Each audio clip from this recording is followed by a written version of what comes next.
es nuestro talón de Aquiles. Hay un fracaso escolar demasiado alto en el sistema educativo español y vuelve a ser muy complicado hablar así en una entrevista breve de cuáles serían las causas, pero sí que creo que hay algunas que son muy evidentes. La primera es que nuestro sistema educativo de alguna manera concibe el aula como algo muy estándar, cuando lo normal es que todos los niños que están en esa aula sean diferentes. Entonces lo que no podemos es seguir con lo que yo digo la receta del café para todos. Yo siempre pongo una metáfora que a la gente le gusta mucho y le hace mucha gracia, que es que yo veo la clase como la hora de la merienda. Entonces a la hora de la merienda tú puedes hacer tres cosas. Puedes llevar para los 30 niños que tienes 30 bocadillos del mismo sabor, y entonces si a ti no te gusta el foie gras, lo siento, hoy toca foie gras. Puedes llevar una bandeja llena de bocadillos en que los 30 sabores sean diferentes, oh Dios mío, entonces el profesor moriría, pero puedes llevar una bandeja, que yo creo que es lo que tenemos que intentar hacer, con 5 o 6 sabores. A lo mejor hoy de los 5 o 6 sabores, del foie gras, la nocilla, no te gusta ninguno, pero mañana te gustarán, porque volvería a cambiar. Entonces, para mí, trabajar para evitar el fracaso escolar tiene que pasar por encontrar metodologías, sean las que sean, porque no voy a prescribir una, o sea, no creo en la panacea de una sola, aunque sí que creo que el cooperativo y las múltiples son muy potentes como marcos para atender a la diversidad. Tenemos que encontrar metodologías que consigan que ofrezcamos estímulos diversos para llegar a esa diversidad que tenemos en el aula y para que todos los niños se sientan atendidos. Segundo problema, tenemos ratios muy altas y además nuestros políticos no están por la labor de bajarlas, porque eso supondría invertir más en educación y parece que no están dispuestos a ello, según estamos viendo en los últimos años, bueno, en las últimas décadas.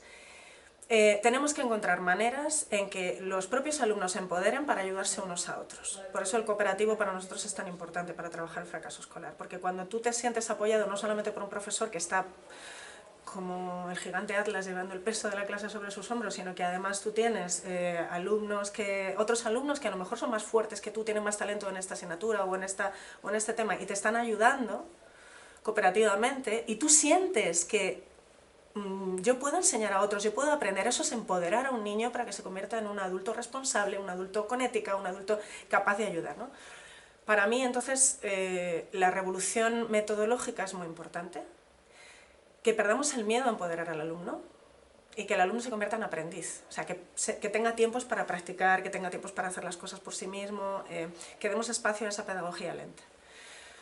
Otro de los problemas para el tema de evitar el fracaso escolar es darnos cuenta de que el currículo está construido en espiral, pero no para repetir el mismo tema 6 veces a lo largo de la vida escolar. Mira, yo tengo 2 hijos, ahora mismo uno está en primero de bachillerato estudiando en un colegio de bachillerato internacional y está fuera de España, y el otro es más pequeño y está en primero de la ESO. Durante mucho tiempo he tenido a uno en primaria y al otro en secundaria. Entonces había momentos en que ellos llegaban a casa y me decía el pequeño, que es muy, muy guasón, me decía, ¿sabes, mamá? ¿Sabes lo que hemos dado hoy otra vez? Digo, ¿qué? El sustantivo, que no me lo sé. Y entonces se reía, ¿no? Y yo decía, no me lo puedo creer, ¿habéis vuelto a dar el sustantivo? Y dice, sí, mamá, es un aburrimiento tan grande. Entonces llegaba el otro que estaba en cuarto de la ESO y decía, pues yo también lo he vuelto a repasar esta semana. Entonces hay tantos temas que se repiten. El currículo está construido en espiral, pero el currículo no está construido en espiral para que repitamos todo el tiempo lo mismo. Está construido en espiral porque la ley educativa vigente, que tiene muchas cosas malas, pero también tiene algunas buenas, nos dice que podemos los profesores seleccionar los contenidos y las metodologías en función del contexto en el que nos movemos. O sea, tú tienes una propuesta de máximos, este es el currículo que tienes que trabajar.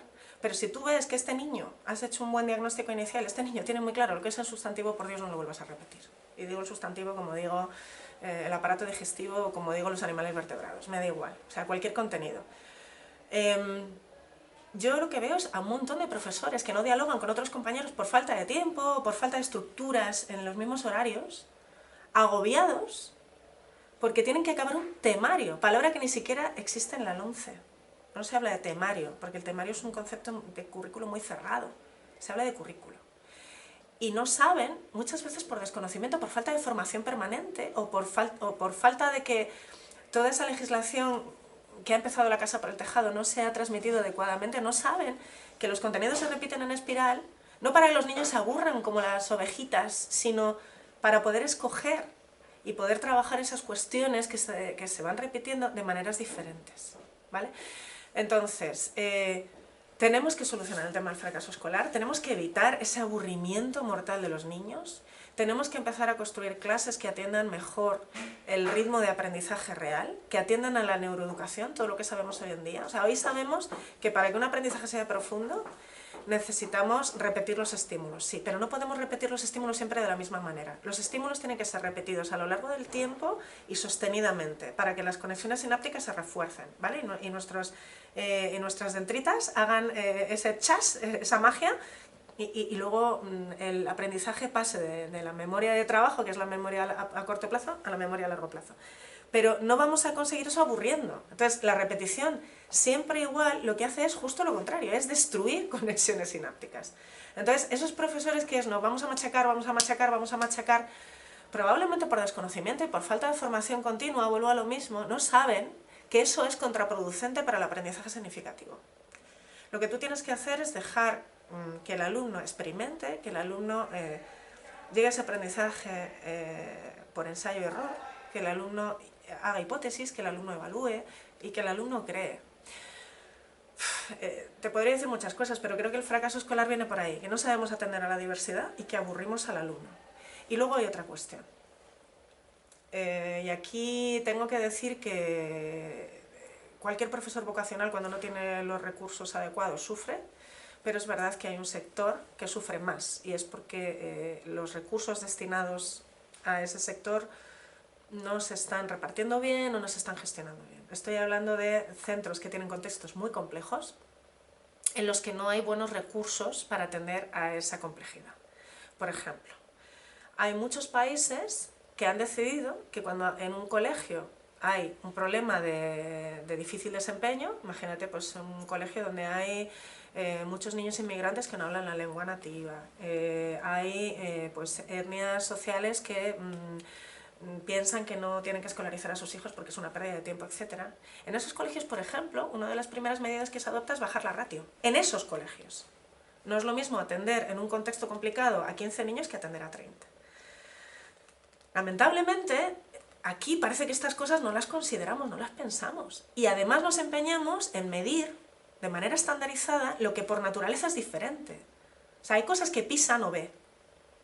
Lo que no puedes hacer es medir diciendo que, ok, con estas medidas y con estas evaluaciones externas yo lo que voy a hacer es mejorar la calidad educativa, cuando en realidad estás midiendo cosas que ya per se son diferentes. No es lo mismo un colegio que tiene un contexto socioeducativo con padres de clase media acomodada, con un nivel cultural, que están acompañando a sus hijos, que tienen dinero para pagarles una estancia en el extranjero en el verano, que un contexto con un barrio obrero donde hay una inmigración al 60%, o en un contexto rural donde un maestro tiene que atender a niños de 6 edades diferentes, aunque es enriquecedor, muy enriquecedor, ¿vale? O sea, yo soy de las que no cerraría jamás la escuela rural, por cierto, y se están cerrando en España, y se está vaciando España porque las escuelas cierran, pero eso es otra cuestión. Pero tenemos que repensar cómo destinar la inversión, porque nuestros dirigentes se llenan la boca diciendo pero si se destina muchísimo dinero a educación. Mentira, se destina menos que en otros países de la UE, pero incluso aunque se destinara, no es una cuestión de cuánto, sino de cómo destinas. Entonces hay una cuestión que es que debes destinar y esforzar, poner a tus mejores profesores en los contextos más difíciles, pero también premiar a esos profesores porque están haciendo un esfuerzo extra. No es lo mismo dar clase a unos niños en un barrio rico de Madrid, donde las familias van a caminar contigo y te van a acompañar y te van a dar la razón, que estar en un lugar donde casi, si le tienes que decir a un padre que, mira, tienes que duchar a tu hijo porque viene con unas condiciones higiénicas malas, no sabes ni cómo plantear esa tutoría porque sabes que a lo mejor ese padre te va a pegar. No es lo mismo, no puede ser lo mismo, no puedo medir por el mismo rasero. Porque además es tremendamente injusto que generemos rankings donde esa diferencia, que es lo normal, al final lo que está generando es, estos son muy buenos y les vamos a dar más recursos o vamos a dejarles más autonomía, y estos, que ya tienen una situación de partida mala y por lo tanto van a tener malos resultados, son muy malos y a estos los abandonamos, porque entonces lo que hacemos es hacer crecer el fracaso y la brecha. Está muy claro. O sea, tú vas y contrastas datos demográficos y datos de crecimiento económico de unas regiones y de otras y ves que las regiones más pobres, donde hay un nivel socioeconómico y cultural más bajo, los resultados son de mayor fracaso. Lo que hay que hacer es poner más dinero ahí. Y más inversión ahí, y más recursos ahí, y bajar las ratios ahí. O sea, yo bajaría las ratios en todas partes, pero si me dices dónde bajar las ratios antes, pues en esos colegios donde hay unos problemas contextuales muy claros. Porque si no estamos, no estamos midiendo con justicia social. ¿Qué calidad vamos a solucionar? ¿De qué excelencia estamos hablando? Bueno, no sé si he sido muy crítica, pero eso es lo que pienso.